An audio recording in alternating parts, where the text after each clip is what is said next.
আসসালামু আলাইকুম ওৰহমাতুল্লাহি ওয়াবাৰাকাতুহু। আপোনালোকৰ ওপৰত আল্লাহৰ ৰহমত, বৰকত আৰু শান্তি বৰ্ষিত হওক। আউযুবিল্লাহি মিনাশ শাইতানিৰ ৰাজিম। বিসমিল্লাহিৰ ৰহমানিৰ ৰহিম। খেদা খোৱা শয়তানৰ প্ৰচলনিৰ পৰা আল্লাহ তুমি আমাক ৰক্ষা কৰা। পৰম কৰুণাময় পৰম দয়ালু আল্লাহ তাআলাৰ নামত আৰম্ভ কৰোঁ। আজি সূৰা আল কামাৰ অৰ্থ চন্দ্ৰ সূৰাটোৰ 21 নম্বৰ আয়াতৰ পৰা 25 নম্বৰ আয়াতলৈকে পঢ়ি শুনাব খুজিছোঁ। আশা কৰা আপোনালোকে শুনি অশেষ সওৱাব অৰ্জন কৰিব পাৰিব। চোৱা কেনে কঠোৰ আছিল মোৰ শাস্তি আৰু কেনে কঠোৰ আছিল মোৰ সতৰ্কবাণী। জ্ঞান লাভ কৰিবৰ বাবে মই এই কোৰাণখন সহজ কৰি দিছোঁ। ইয়াৰ পৰা জ্ঞান আহৰণ কৰোঁতা কোনোবা ওলাবনে?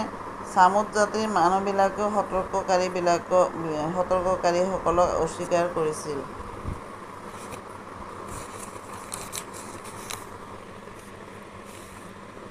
আৰু কৈছিল, আমাৰ মাজৰে এজন মানুহক আমি অনুসৰণ কৰিমনে?